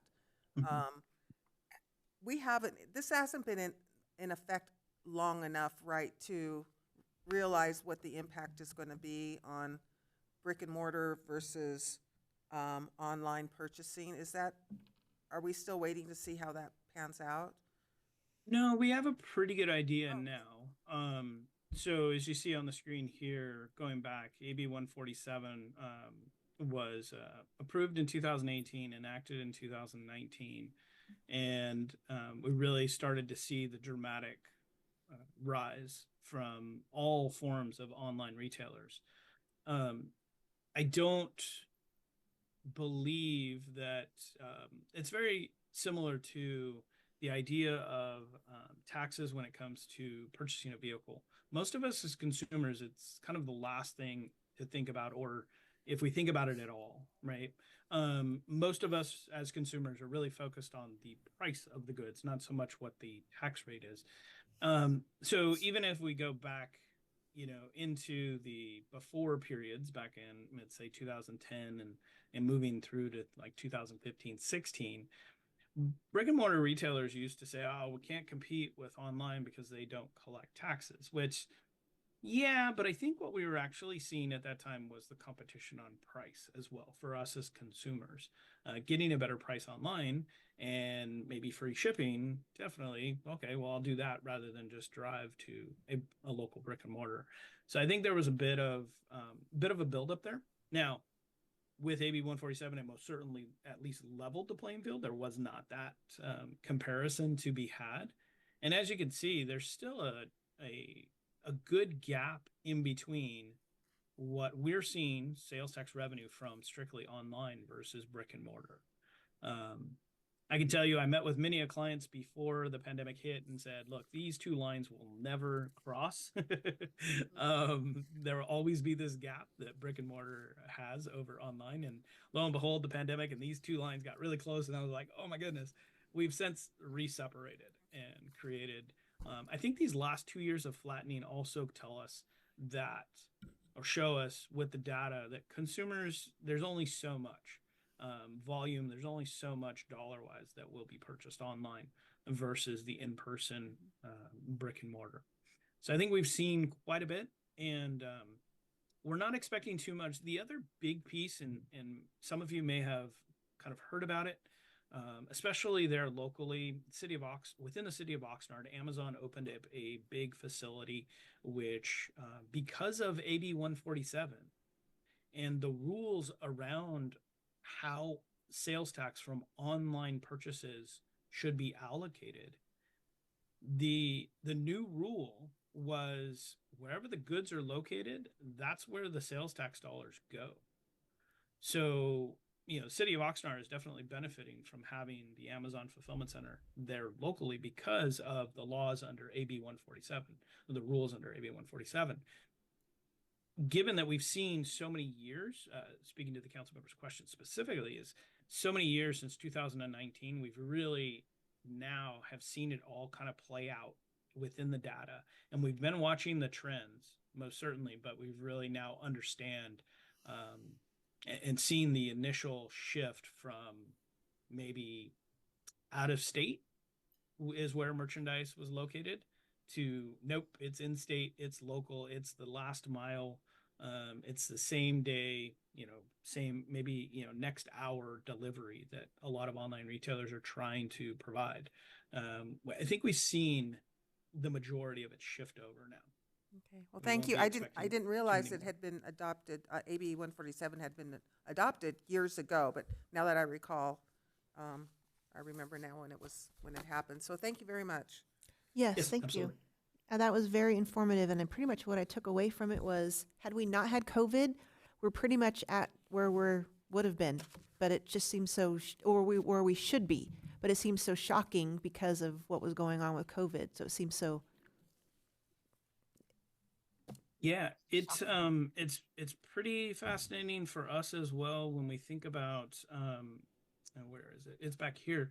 When we look at the statewide trend, we had seen dramatic growth. We had, really low interest rates even back in, 18 and 19.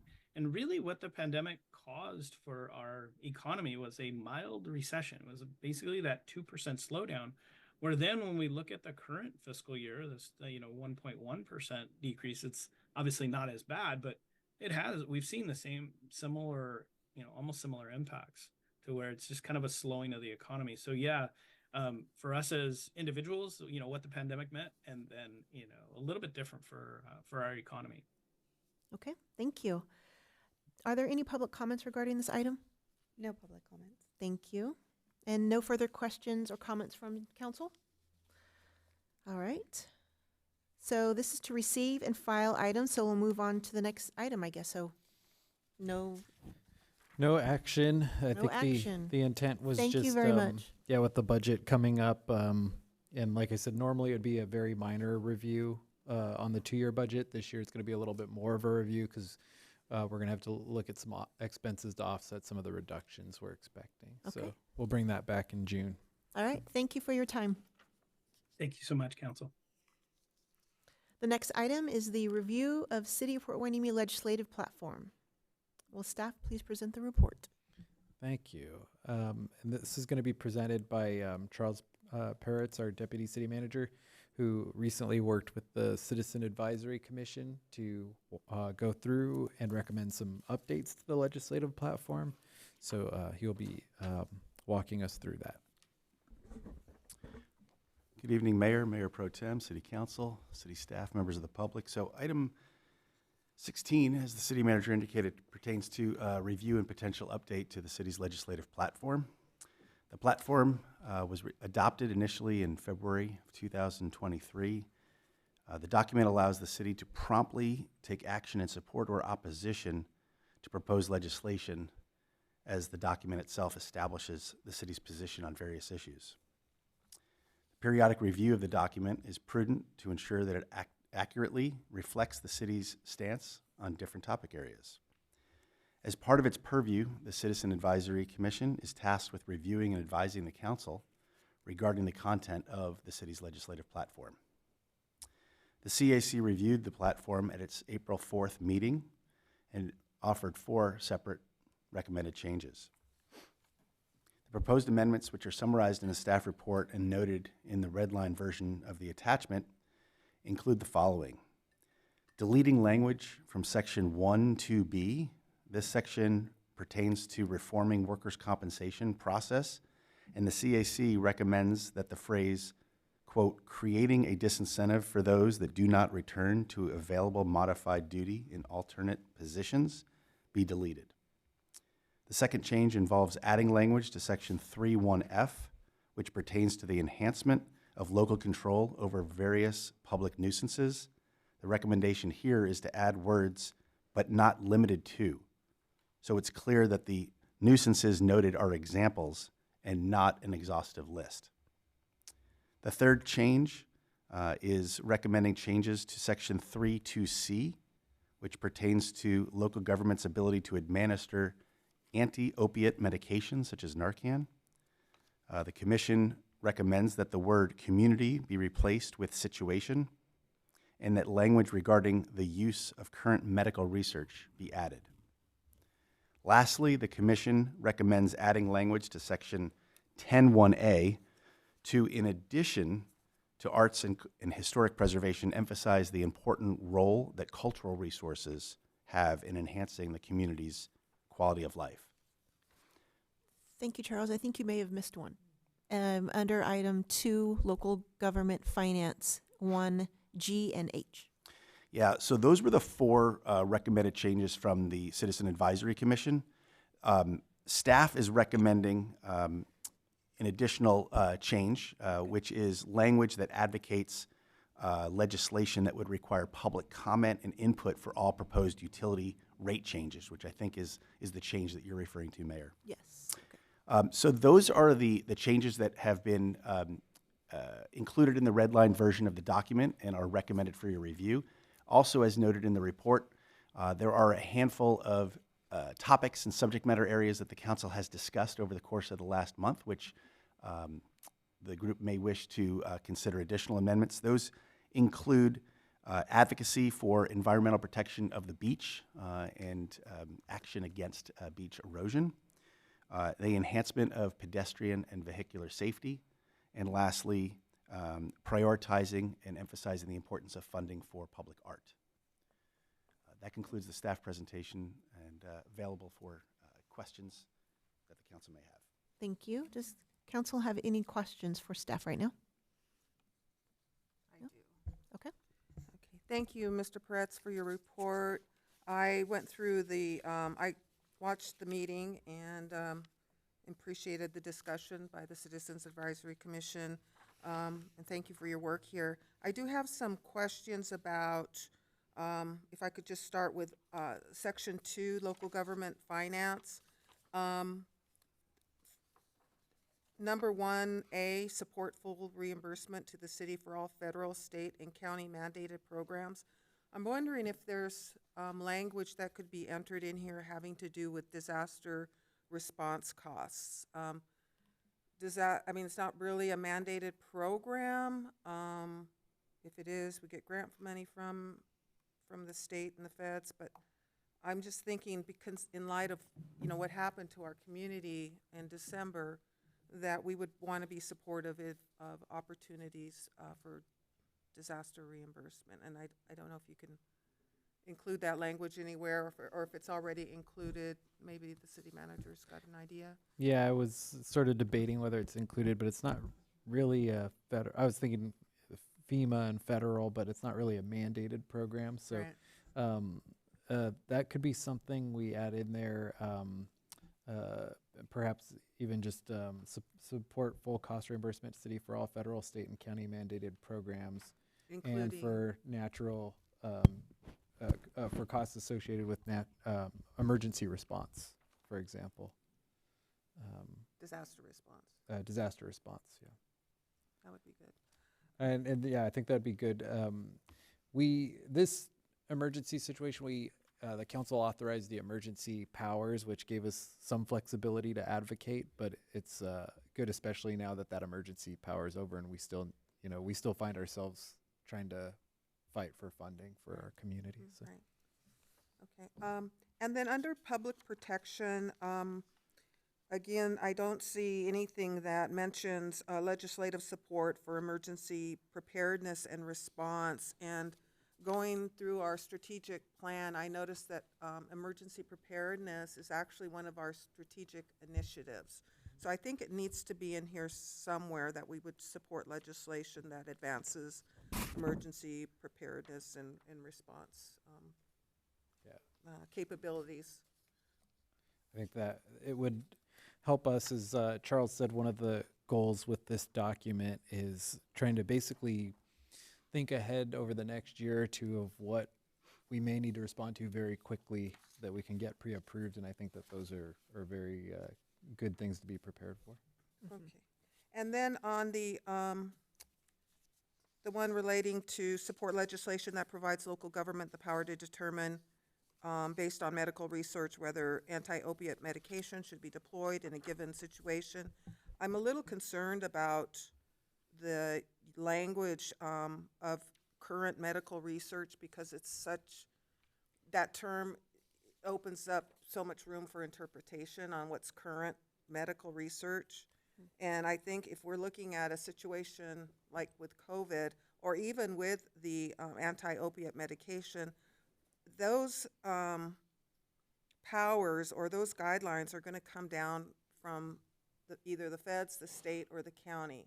So I'm wondering if we should say instead there that we would support legislation that provides local government the power to determine whether anti-opiate medication should be deployed, depending on federal, state, which is aligned with federal, state, and county guidelines, and applied research, applied medical research. I'm just a little concerned, and I heard the discussion about it because there was some differences as to whether or not, for instance, that the public health department actually made the right decision in COVID. So if we're going to have that argument, this is going to continue to exacerbate the problem of interpretation. If we just leave it, current medical research is just going to open the door for that. Does that make sense? Maybe instead of based on current medical research, something like in alignment with federal and state guidelines. Yeah. We just replace that. Okay. And thank you. And then the last one was under Arts and Cultural Resources Program. The statement just feels a little wonky, like maybe you need some, maybe it needs to just be rewritten, or maybe some commas need to be entered in here. Support legislation for continued state funding that recognizes the importance of local art, culture, and historic preservation. Maybe that whole statement needs to be a little reworked, I think, just to make it more clear.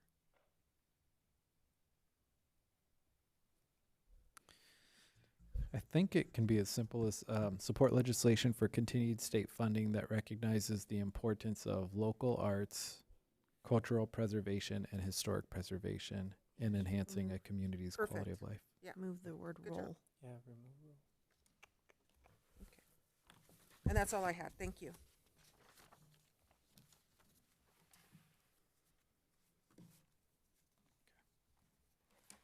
All right. Did I already ask if there's any public comments on this item? I believe so, and there's none. Okay, thank you.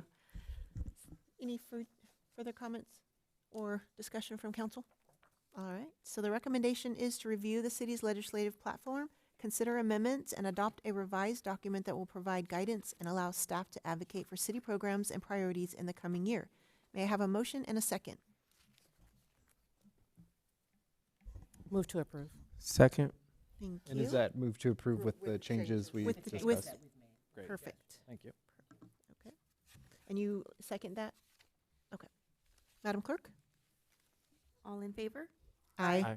All opposed? Hearing none, motion passes. Thank you, Charles. We'll move on to city manager comments and reports.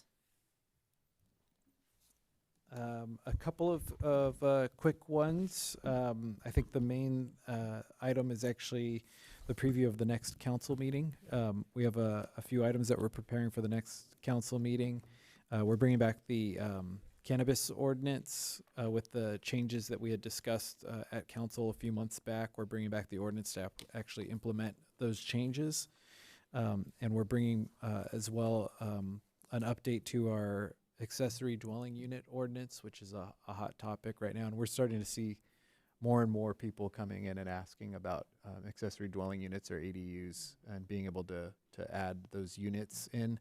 And so currently our ADU ordinance, we work with the state, and whenever the state changes rules, we then have to make sure our ADU ADU ordinance is updated to meet the state requirements. So we're going to bring that back and get sort of into that state compliance. Mr. City Manager, did you see the recent change for charter cities and having Yes. their own local authority over ADU? Yeah, we saw that last week. So I think Bobby Young from HDL mentioned that there's a lot of new stuff coming out. And so we saw that and we'll analyze it.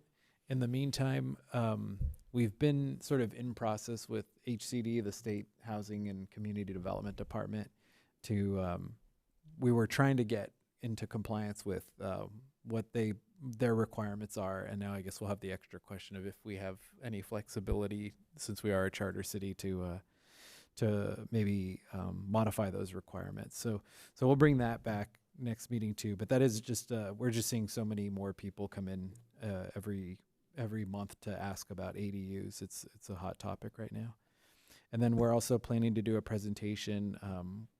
This one we're working on, we hope to have ready for the next meeting, but about all the state parking law changes and those impacts that those are having, and then some options for us to look at that hopefully can help address some of the issues that are going to be created with things like the state is saying now there has to be like more distance between intersections and parked cars and things like that. So it's just all the different pressures on parking. So we're going to bring those 3 items at the next meeting, and that's all I have. Okay. Any council member reports and comments? I'll start with Councilmember Martinez. Nothing? Okay.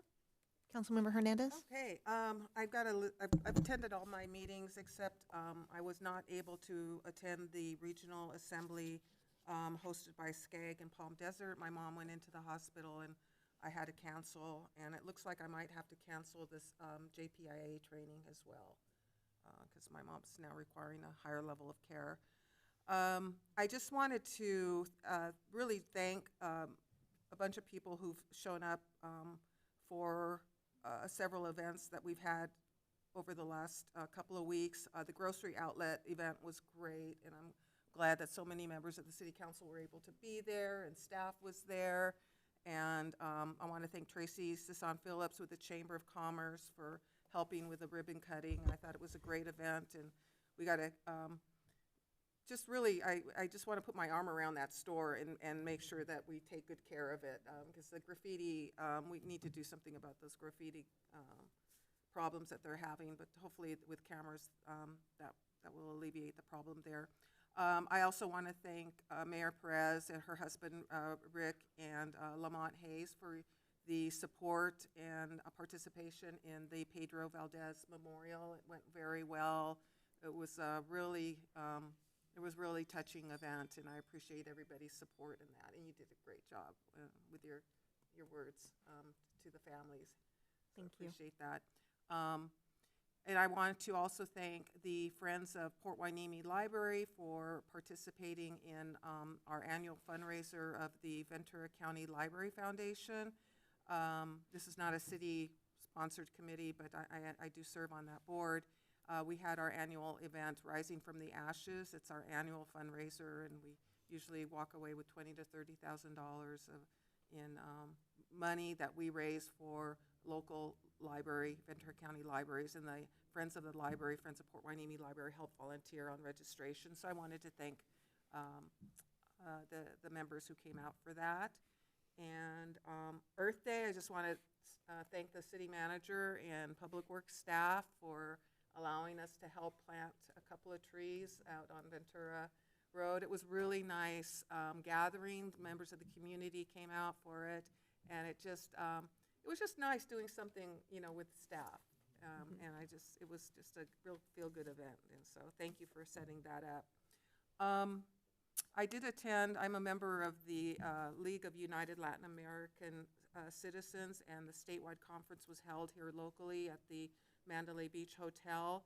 And one of the key takeaways was there was a session there that I attended on the deportation of military veterans. Believe it or not, veterans who are not citizens of the United States, they go to serve in the military, and they can and are deported to their home countries. In fact, there's over 53 countries throughout the world that where our veterans have been sent to because of deportation guidelines. And so there was a group from San Diego who was here presenting on the topic, and people were just astonished to hear that this is happening.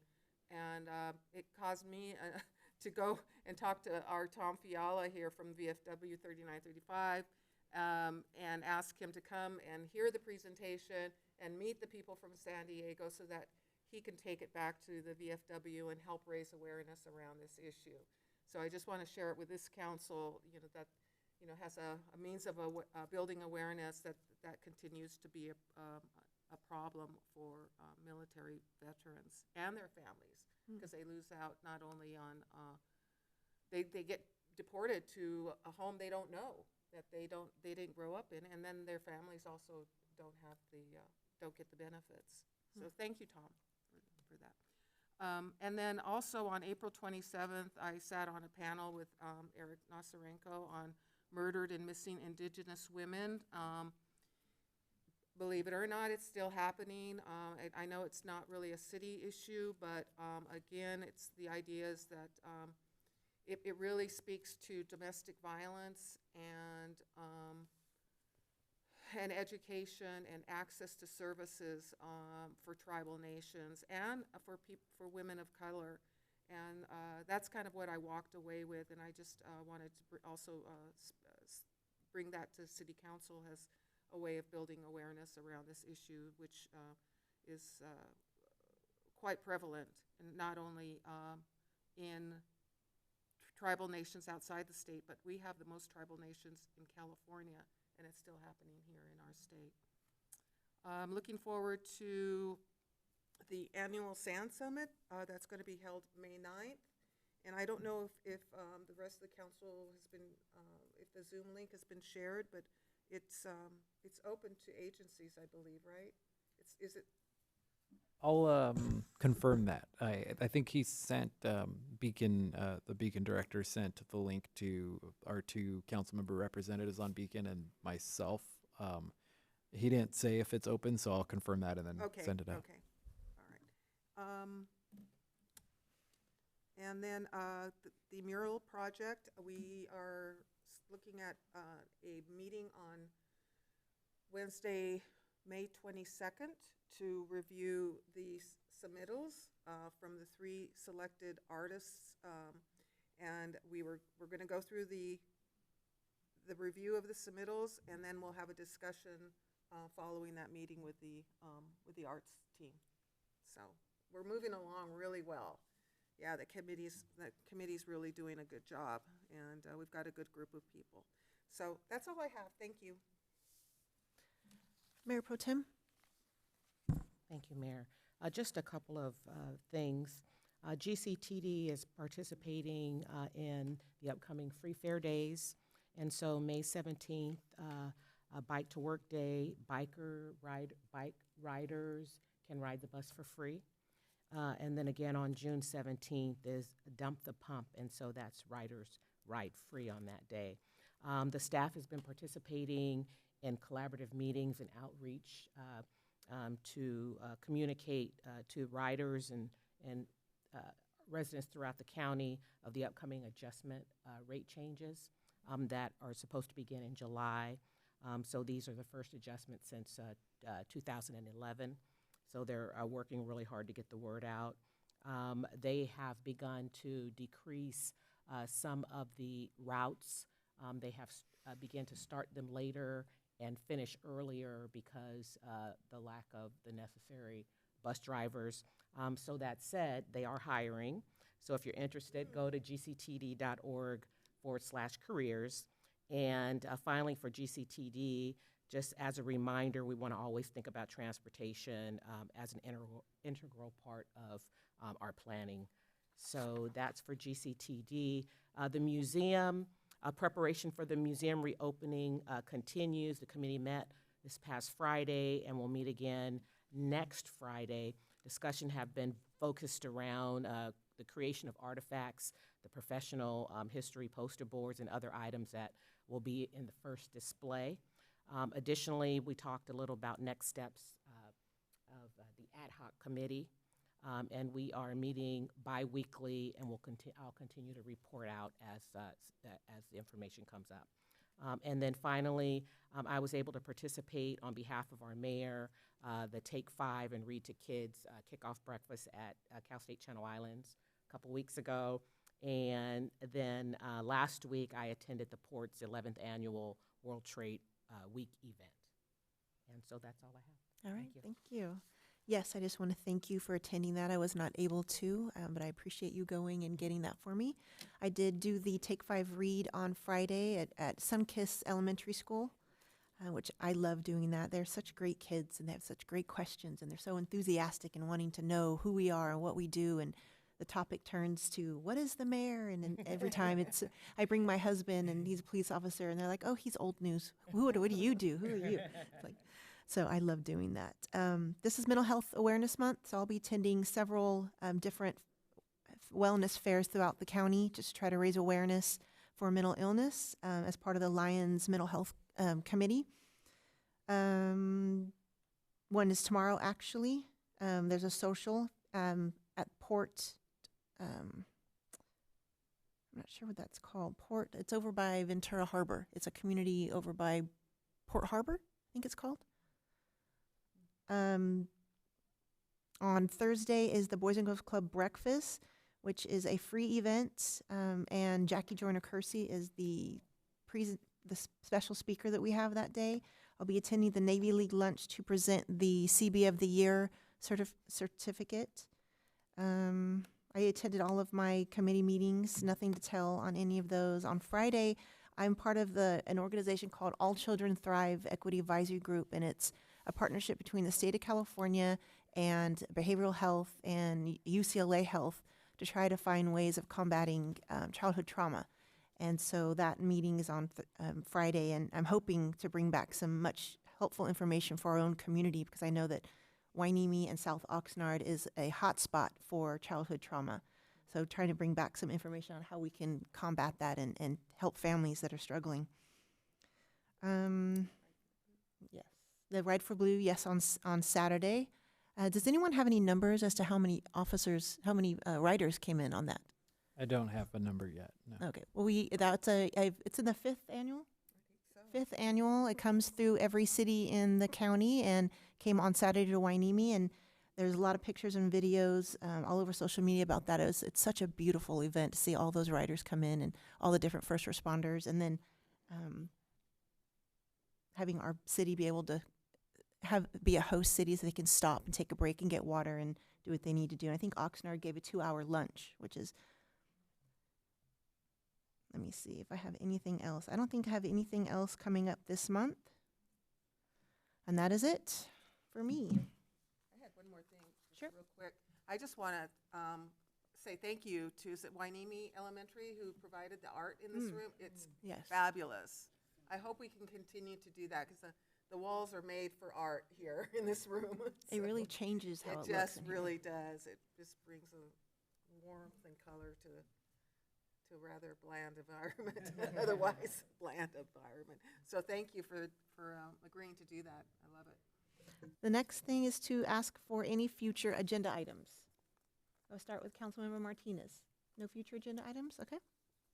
I still have a couple pending, the climate change presentation, and then policies and procedures. I think I want to add an item on the policies and procedures update having to do with alternates, the role of alternates, because they seem to vary according to what committee you sit on. It's not as clean as I think they once were. And then how are we going to address the flag policy? Were you going to ask for that? Yeah, Okay, I'll let you do that. Thank you. Mayor Pro Tem? On the climate change, if I could just respond very quickly. The climate change, the request at the last meeting was to schedule a climate change presentation, and the thought at that point was perhaps asking Giles from the port to come present. So we did reach out to him, and he said that the presentation he gave like a couple meetings previous to that is the exact presentation he would give for that purpose. And so we don't, I guess it's not on the agenda, so we can't discuss it, but yeah, so we need to find an alternative idea. Okay, Mayor Pro Tem, do you have any future agenda? Okay. Then I would like to request a future agenda item to consider the PLW flag and to obviously do some research and find out what's appropriate for when that's supposed to be flown and not. Can I have a second for that? Second. Thank you. Madam Clerk? All in favor? Aye. All opposed? Hearing none, motion passes. That's all I have. And I just want to thank you today for your you jumped right in there where you thought it was appropriate. And that's what I like to see. Take initiative and just if you think something needs to be said, don't be afraid to speak out. Thank you. It's my honor to be here. Thanks Did so we much. introduce Joan to publicly introduce her? Maybe we should do that, right? Yeah, do you want to take a minute? Yeah, I'll introduce myself. For those of you who don't know me, my name is Joan Smythe. I am your new city attorney, which is my honor and thrill to act as. I've been doing municipal law now for close to 30 years. Having graduated from law school in 1985, so it's been a little while. Not quite ready to retire yet, but maybe in 5 or 10 years, something like that. But I worked most recently doing a lot of code enforcement. I do a lot of litigation. I do a lot of contract work for municipalities. And I thank you all for your support. Thank you. Thank you and welcome. We appreciate you being here. All right, so if there's nothing further, I'm going to adjourn this meeting. The next regular meeting is scheduled for Monday, May 20th at 6:30 p.m. The meeting is now adjourned at 8:32.